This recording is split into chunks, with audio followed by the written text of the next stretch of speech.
Southern circus clown J.B. Fontloy from the Reactionary Bootlickers network. They call themselves Revolutionary Blackout Network, but I'll tell you what they really are. Reactionary Bootlickers Network.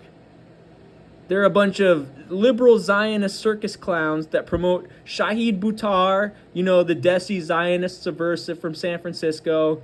They promote former cop and Chinese Zionist subversive Garland Nixon. They prop up Finkelstein, who's a Zionist. They prop up Chomsky, who's a Zionist terrorist. You know, that's what Reactionary Bootlickers Network does. And this dumb motherfucker, this dumb Southern circus clown, low IQ Southern circus clown, J.B. Fontloy, he endorsed Zionist subversive Jill Stein for president. So you can see what kind of guy he is right there. And he's also promoting the LGBTQ agenda. So you know what he is, right? We know what Dr. Shadi al-Masri would say about him. We know what even people who I have many disagreements with, like Sami Hamdi, would say about him. He's a Zionist subversive, and he promotes the LGBTQ agenda. Chickens for KFC, right? They thought they cooked with that. That chicken's still damn raw. Let me tell you something. We don't stand with genocide. But we know you stand with Zionist normalization, as the title of this video indicates to us. We know you stand with settler colonialism, as the title of this video indicates to us. We know you stand with the LGBTQ agenda, as this video indicates to us, and as you've indicated to us many times. We know what people like Dr. Shadi al-Masri would say about you. We know what people like Sami Hamdi, what they would say about you. We know what Sajid Lipam would say about you. We know what they would say about you because they've spoken. Even Mufti Menk, we know what he say about you. So game's up, J.B. Fontloy. Game's up. Ça suffit. Ça suffit, J.B. Fontloy. Ça suffit parce que je parle français aussi. Okay? Ça suffit, motherfucker. Ça suffit, J.B. Fontloy. Le parti se finit. Le parti se finit, man. The game is up, son. The game is up. You've been exposed as a Southern circus clown. You've been exposed as a Zionist normalizer and a Zionist subversive. You've been exposed for pushing the LGBTQ agenda. You've been exposed, son. I'm going to tell you right now, those of us who are LGBTQ, we told y'all time and time again that we don't stand with genocide. But we know what you do stand with: settler colonialism, Zionist normalization, Zionist subversion, the LGBTQ agenda. That's what you stand with, son. Now you even have queer Israelis saying we don't stand with genocide. Oh, there you go. I told you J.B. Fontloy was a Zionist subversive. I told you he was a Zionist normalizer, that he was a grifter, that he's part of Reactionary Bootlickers Network, along with Nick Cruz, along with Sabby Sabs, who does softball interviews with Shahid Buttar and says, "Oh, very nice, G. Very nice, G." You know, that's all she says to Shahid Buttar. She doesn't ask hard questions to Shahid Buttar. She says, "Very nice, G. Oh, G. Thank you, G." That's all she says to Shahid Buttar. Literally all she says to him. She doesn't ask him hard questions about why he's a Zionist normalizer, why he's a Zionist subversive, why he's a democrat. She don't ask him the hard questions. And so you have her little homeboy who endorsed Zionist subversive Jill Stein, J.B. Fontloy, running cover for these Zionist subversives. And here's what the Good Shepherd, here's what the Good Shepherd says. You know, like, there are very material ways that we can work and we can think strategically on a local level about what those are. And so I appreciate you all like kind of pointing that out and lifting that up. So you had this recent thread that I did want to bring you all on to also talk about, which was about Israeli allies and anti-occupation activists in Israel. And so I wanted you to kind of explain those dynamics a little bit, because I think in the United States, not only most people not have a great handle on nuances within Palestinian society, we also have very poor understanding of, I think, Israeli society. And I think there's even, I hear people say things of like, oh, well, a lot of Israelis oppose what's happening. And I'm like, no, like, as I understand it, the majority of Israelis actually think that Netanyahu, for instance, is not fighting this war harshly enough, right? That there needs to be an even harder line taken on Gaza.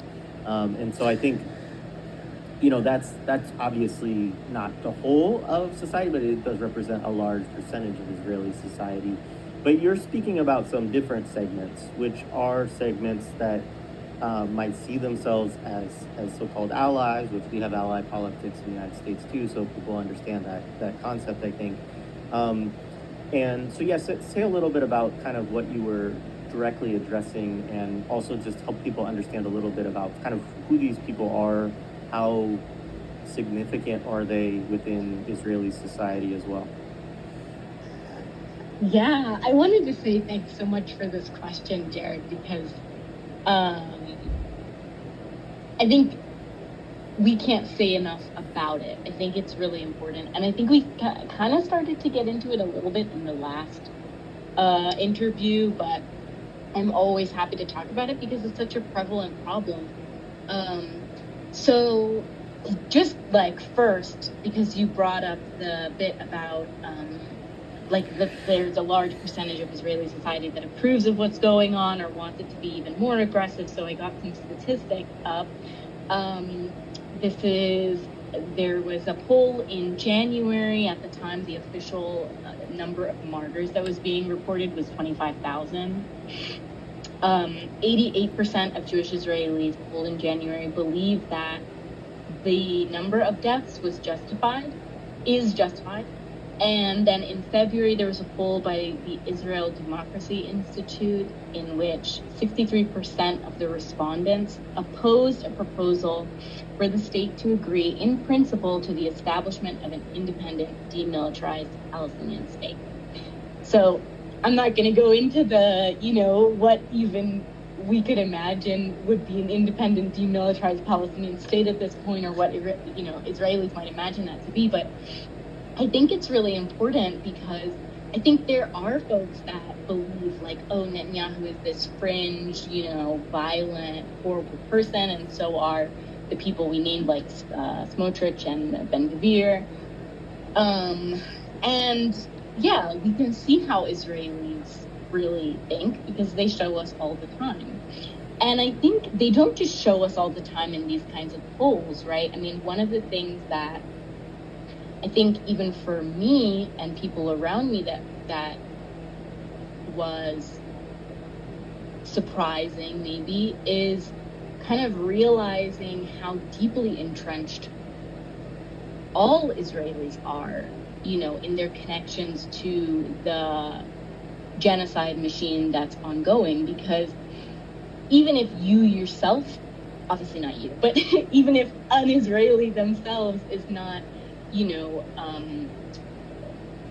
in Gaza or part of the machinery or in the military, everyone has a family member who is in the military, was in the military, they were in the military, or in another way in civil society, they're supporting what's happening.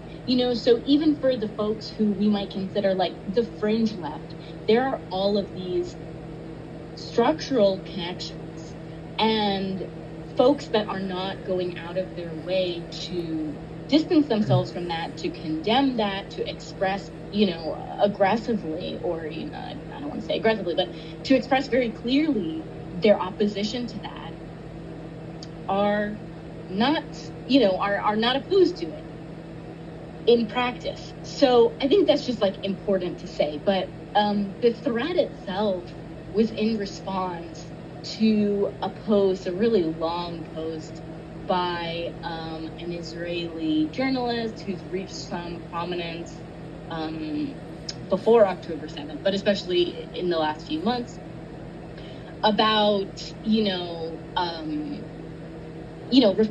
was on I think it was on the 7th, and so they were reflecting on what's happened since then, and started off by making it about themselves and the people they knew who had been personally affected and condemning Palestinian armed resistance. And we're 6 months into a genocide. I think the number is 34,000 Palestinian martyrs at this point. That's confirmed. We know thousands more that just haven't made it to a hospital. Bodies haven't been discovered. I think a lot of people were really upset by the framing to begin with, but also this equation of Palestinian resistance and Israeli genocide was just really jarring.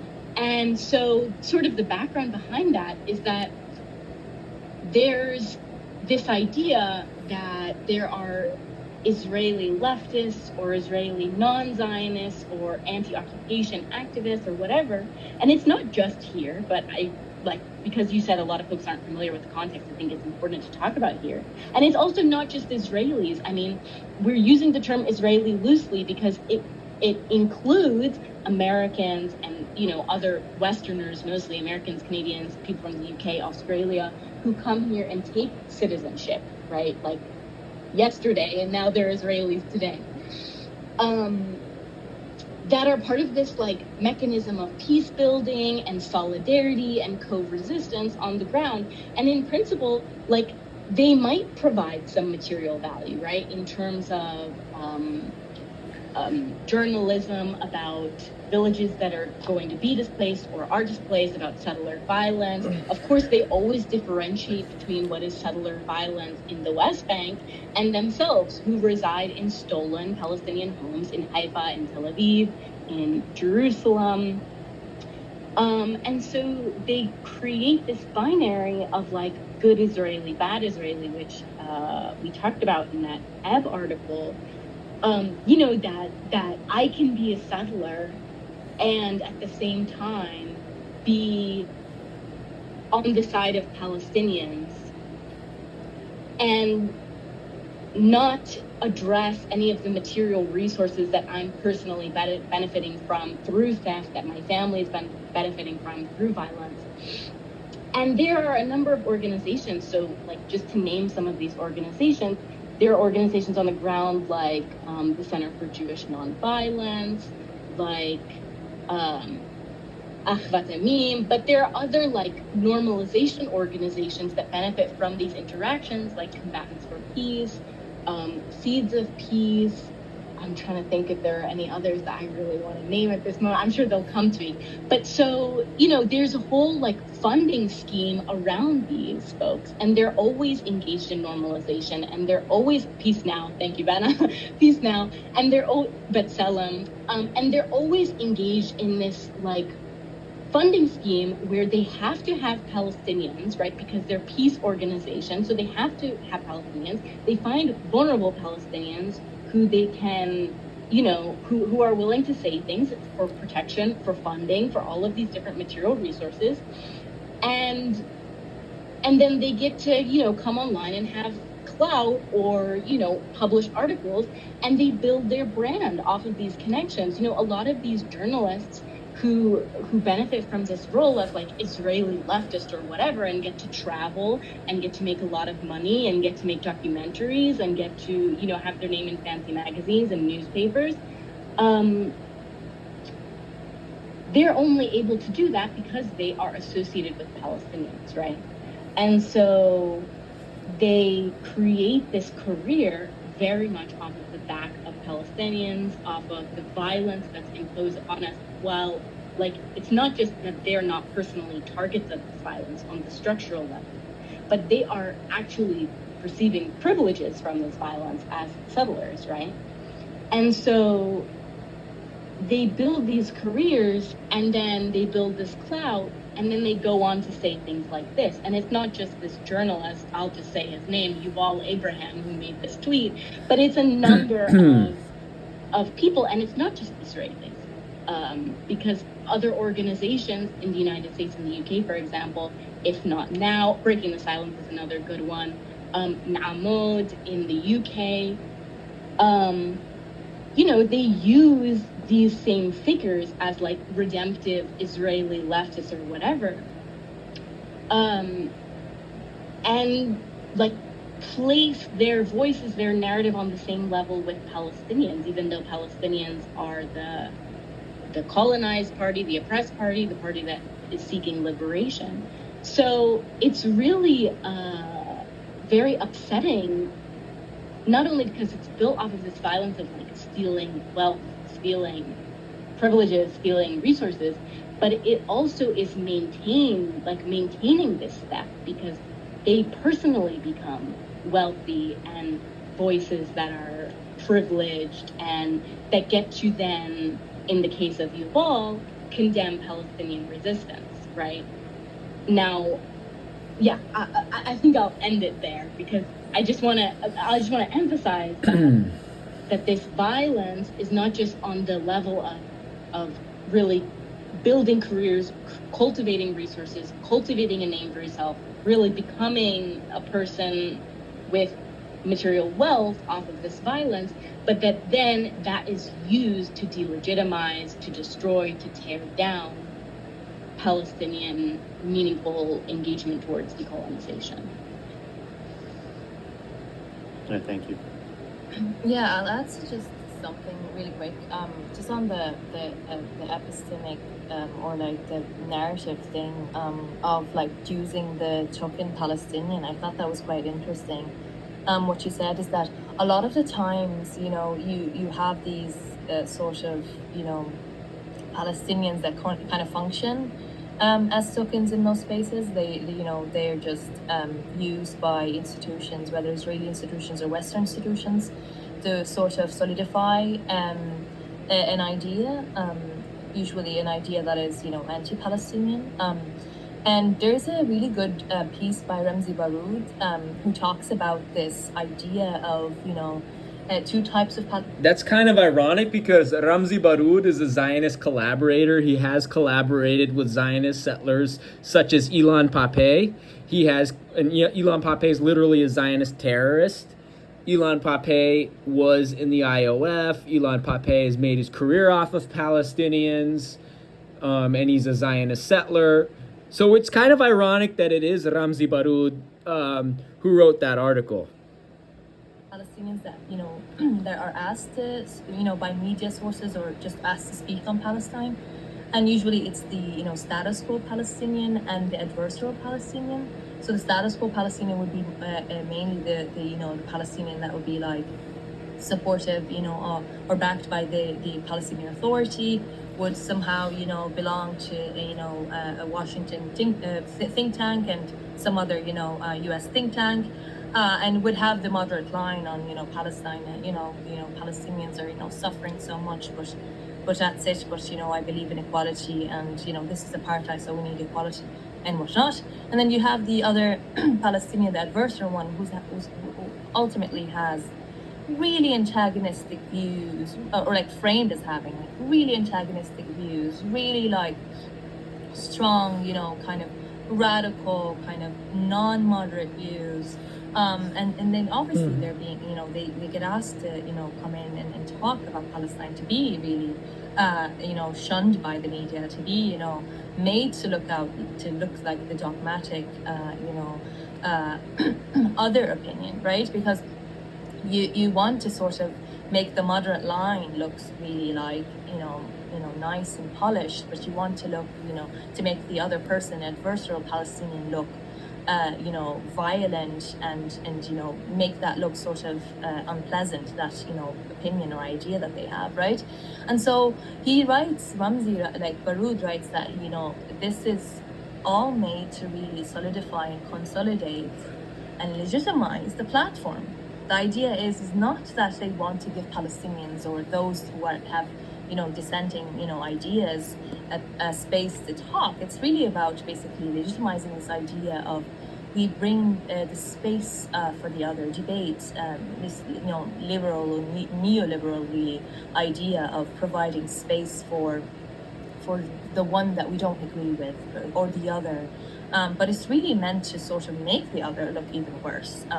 And you have this in so many spaces. Until today, I cannot find any example of someone being invited to speak on Palestine, and unless they're representing each. Like you have to think about it. They're either going to look at make them be either the adversarial, or they're going to be some sort of a person who just speaks about international law or have some moderate line and really be like sort of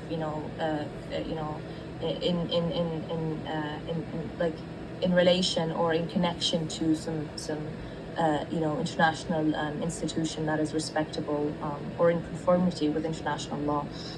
So all of these are quite very interesting dynamics that what they end up doing is that Palestinians don't really get to say what they want to say because this is part of the process where there is a real epistemic exclusion there, right? When we're speaking also of the settler as well, like this, there's two level, of course. There's the epistemic one that the settlers can the sort of Israeli left can have sort of epistemic kind of hierarchy where they can just dictate what Palestinians want because they have the sort of some type of authority, but they can also have another type of violence against Palestinians, which is the violence of settler colonialism, of them being or belonging to the settler class. So it's quite interesting. I just wanted to add one last thing, which I think is that, like, this is specific to I think it relates to what Vanna was saying about this epistemic violence, that kind of translates into material violence. It's not exclusive to Yuval's tweet, but it's like inherent in a lot of these normalization groups where they say things like, oh, we just want peace. And I mean, that is so insulting. Vanna said something about it earlier where, you said, like, of course, peace, when we're talking about the ceasefire movement, they just want an end to the genocide. They just don't want to be seeing it on their screen anymore. But it also creates the suggestion that we're equally impacted by what's going on. And we're not. It's very much an inverse impact, right? Palestinians are having things stolen from them on a daily basis, are having things refused to them that they very much deserve.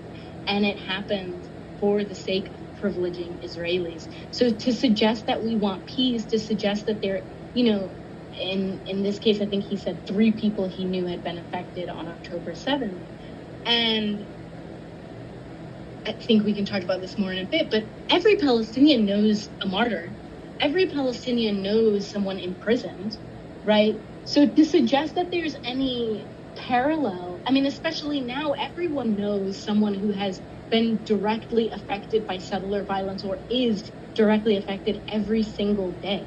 So to suggest that there's sort of some sort of parallel, that we both need peace, completely denies the reality that right now, Palestinians in the West Bank, for example, of course, it's nothing like the situation in Gaza, but Palestinians in the West Bank have been imprisoned in the number of over 8,000 arbitrarily, of course. I'll talk about more later, but, in huge numbers. Are different areas, like in Area A, for example, all of the different towns have been shut off from the rest of the West Bank for periods at a time. Transportation is there's much more monitoring, there's much more violence, the levels of killings, the levels of raids and attacks in the refugee camps we've seen every night, how they destroy infrastructure. Sorry, this is supposed to be a short comment, but just my point is that, Israelis right now are going to the cafes, they're eating outside, even if they didn't have their, places to hide from the rockets or whatever, they're very much living in peace. And they're living in a peace that was stolen from Palestinians. So to suggest that we both need peace, Kwame Ture was the one who said, right, we don't need peace, we need liberation. We see they're living in peace right now while we're going through a genocide. So it's not peace, that's not the thing. And anyone who tries to suggest to you that it's peace and not decolonization to make the rest of us who are looking for liberation into these like radical, you know, wild people that just simply can't be dealt with, like Vanna was talking about, is intentionally trying to maintain this situation of violence. Right on. And please don't apologize to me for taking time with your responses or saying things that you want to say. Like, that's what the whole purpose of this is for. So, and Em was thinking about Kwame Ture as you were talking just before you said that too, Lara. So, just moving on in the conversation a little bit. So, and please correct me if I mispronounce this martyr's name, but Walid Daka succumbed to medical neglect. So now they're going to talk about Walid Daka, but this circus clown, this Zionist subversive, this Southern circus clown from DeSantis Disneyland, James Fauntleroy, he plays the dichotomy of good settler and bad settler. Even though every single settler is bad. Every single settler is guilty of genocide. Every single settler is guilty of settler colonialism. This is why you can't trust the Reactionary Bootlickers network. This is why you can't trust him. This man also sold out to Zionist subversive Jill Stein. This man is one of the least trustworthy men. This man is a grifter on the same level as Norman Finkelstein. He's a grifter on the same level as Ilan Pape, on the same level as the Chinese subversive Danny Haifong. He is a grifter. He is a grifter.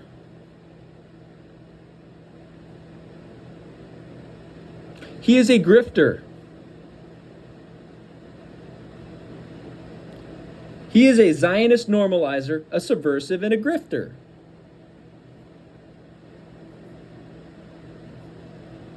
On Sunday, he was held captive by Zionists until his death. He was only 62 years old and spent, as I understand, about 40 years of his life incarcerated. One of the most interesting aspects of, for me, Western media amid this is that, I don't think at any point on any sort of mainstream or corporate news, at any point, I've heard people talk about. So they're talking about a martyr named Walid Daka. What else does this circus clown have to say? You heard me right.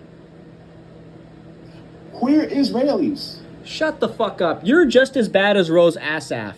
You know that LGBT Zionist subversive who works for Code Pink? Dude, JB Fauntleroy is a grifter. JB Fauntleroy is a Zionist subversive and a Zionist grifter. JB Fauntleroy plays on the dichotomy of good settlers and bad settlers. That's JB Fauntleroy's big fat Zionist grift. So this circus clown from DeSantis Disneyland is nothing but a Zionist grifter. JB Fauntleroy loves running cover for Zionist settlers. That's what he's doing in this video. And guess what, JB Fauntleroy? I'm 7% Palestinian. I'm 8% Lebanese. Capiche? I'm Palestinian and Lebanese, okay? My family's from occupied 1948 Palestine, okay? My family's village on my grandma's side is surrounded by Zionist settlements. My family's village on my grandpa's side also surrounded by Zionist settlements. My grandma's family's from occupied 1948 Palestine in the Haifa Governorate. My grandpa's family in Palestine is from Al Khalil. So Palestine is from the river to the sea, and this fucking Zionist subversive, this Zionist ligbitty subversive, JB Fauntleroy, keeps promoting Zionist settlers. Okay? Let me show you. I am part Palestinian. I'm 15.47% Shami. 8% of that is Lebanese. 7% of that is Palestinian, okay? And they specifically show my grandma's lineage to the Druze community and to a lesser extent, the Greek Orthodox community in Dalit al-Carmel. Whereas my grandpa's from the Sunni community in Al-Khalil, right? That's my family's history. So check it out.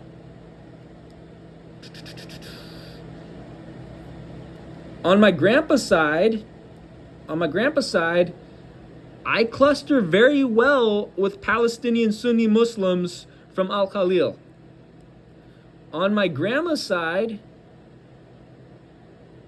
slow ass computer. Fuck GCI, by the way. GCI, speed up your damn internet, son. On my grandma's side, I cluster mostly with Palestinian Druze from Usfia and Daliyat al-Carmel. That's my lineage. I am 7% Palestinian. I'm 8% Lebanese. Okay? So for this arrogant Southern circus clown, this arrogant Ligbitty Southern circus clown from DeSantis Disneyland, J.B. Fontleroy, who's also a Zionist subversive, to normalize settlers, foreign terrorist invaders, Zionist settlers in occupied 1948 Palestine, is a disgrace. And look at his shitty hairline. Let's have a go at the hairline as well while we're at it, eh? My hairline ain't the best, but have a go at his, eh? Have a look at his shitty ass hairline. This motherfucker's going bald. But here's the thing, son. Because we're the same generation, even though you're the older part of the generation. I'm still the boss here. You heard me? I'm still the fucking boss. And this man right here is a Zionist subversive. This Ligbitty Zionist subversive is a Zionist subversive. And that's why he's running cover for Zionist settlers. J.B. Fontleroy is running cover for Zionist settlers at the expense of my literal family. My mom's side of the family is part Palestinian. That's why I have 7% Palestinian in my DNA. That's why 7% of my ancestry is Palestinian, 8% of my ancestry is Lebanese, and 10% of my ancestry is Saudi. Right? And I can even show you. I can show you my grandpa's family is from Al-Khalil. My grandma's family is from Dalit al-Carmel and from Usfia, which is 20 kilometers southeast of Haifa. So this Zionist subversive, oh, and my haplogroup. I don't even know if I have my, I do have my my haplogroup, which is haplogroup L, is found in 30% of Palestinians. My haplogroup is found in 30% of Palestinians. So I'm clearly part Palestinian, son. So J.B. Fontleroy, and there's irrefutable scientific evidence that I'm Palestinian. There's irrefutable scientific evidence that J.B. Fontleroy is literally promoting settler colonialism and genocide against my family. By promoting Zionist settlers, J.B. Fontleroy, the Ligbitty Zionist subversive, the Ligbitty Zionist grifter, is promoting Zionist terrorism against my entire maternal lineage, or at least a large percentage of my maternal lineage. This Ligbitty Zionist grifter, J.B. Fontleroy, is literally promoting genocide, settler colonialism, and terrorism against my family. And I don't take kindly to that. So let's check out what Good Shepherd Collective, who are the people from this video, shout out to Bana Al-Zolof and Lara Kilani. But let's talk about what Good Shepherds Collective is saying.